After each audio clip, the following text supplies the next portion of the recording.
Labvakar, dāmas un kungi, draugi, kolēģi, cumstas brāļi galu galā. Prieks jūs visu šeit redzēt.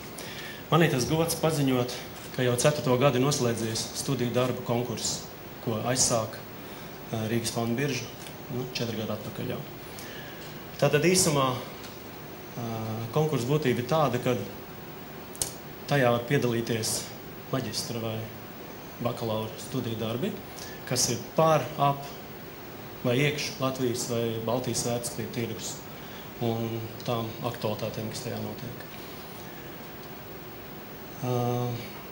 Tā doma tam konkursam ir tāda, lai veicinātu studentiem izpratni un arī interesi par Baltijas vērtspapīra tirgu, tām iespējām, kas ir tajā gan investīcijām, gan kapitāla piesaistē.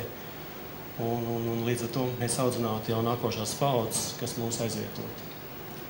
Pirms es aicinu skatos uzvarētājus, es gribētu pateikt paldies savam kolēģiem vietiešanas komisijā. Paldies Natālijai Lats kundzei, Tehniskās universitātes profesorei. Paldies jums. Paldies Staņislavas Titovs kundzei, neredz viņu, no Banka augstskolas, finanšu katedras vadītājai. Un paldies Natālijai Točulovskai, Seibankas brokeru pakalpojumu un emisiju nodaļas vadītājai. Kā jūs varat iedomāties, darbs mums bija grūts, bet reizē arī rezultāts, kas radīja gandarījumu. Varu pateikt, ka darbi bija iesniegt vairāk, kā līdz šim ir bijis. Tātad rekords liels skaits tika iesniegti.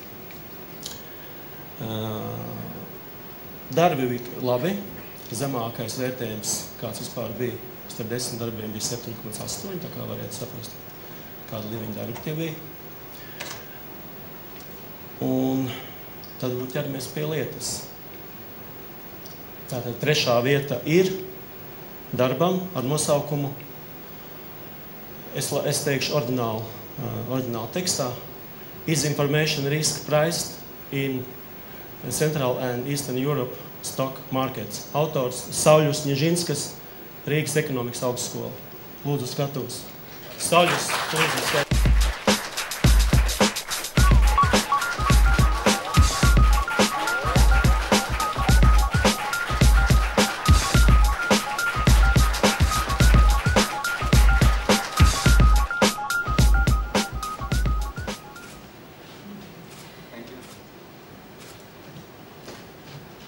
Tā 2. vieta. Jāsaka uzreiz, ka 2. un 1. vieta tika izšķirta, es teiktu, sporta terminoloģijā, fotofiniša tika pētīts, nezinu, 3 kopijās un 3 veidos, un vienalga bija grūti izšķirties, bet beigās mēs izšķīrāmies. Un tā 2. vieta ir darbam par Baltijas vērtspapīra tirgus attīstības scenārijiem nākotnē. Autors Jekaterina Žuka, Rīgas Tehniskā universitāte.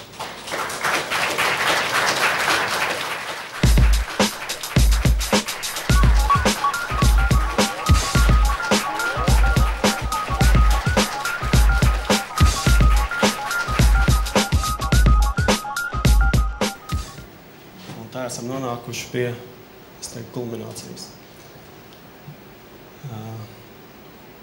Tātad pa labāko komisija atzina darbu. Varbūt tas arī palīdzēja, jo viņi bija analizējuši un izvirzījuši tādu retu fenomenu, kas sastopams ekonomikā, kā naudas ilūzija. Vai tā pastāv, vai tā ietekmē, jo ar to viņi mēģināja izskaidrot dažbrīd iracionālo investoru uzvedību tirgos. Tātad, the winner is Ernesto Orlavaite and Aurimas Račas.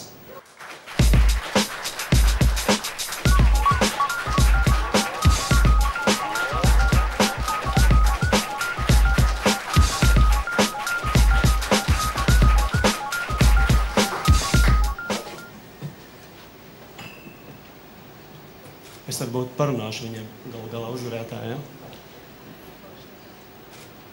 Good evening. Good evening. Šī ir slēgts, vai zini? Did you believe that you are the best? Oui, we were doomed to be second all the time with this thesis, so we thought we might be second this time too. Oh. Okay, thanks. I have maybe my personal question. I'm a little confused reading your article. Despite that exists money illusion, is it still possible to earn real money in Baltic markets? Real money. It's a joke.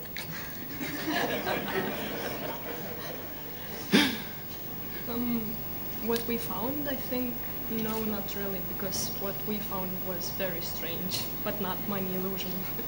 And additionally, I mean, as we found something related to illusion only in Lithuania, I would say real money still can be earned in Latvia and Estonia. Okay, I knew that. Thank you.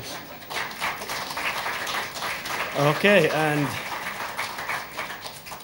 and now I'm very glad to graduate you with this one. Do you know what is it?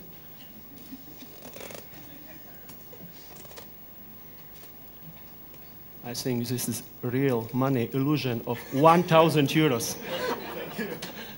But you can trust me, it's very easy to convert to real 1,000 euros. Okay, thank you.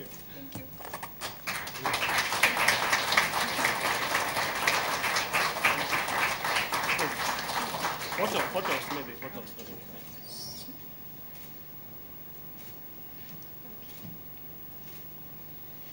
It's some, yeah. Thank you.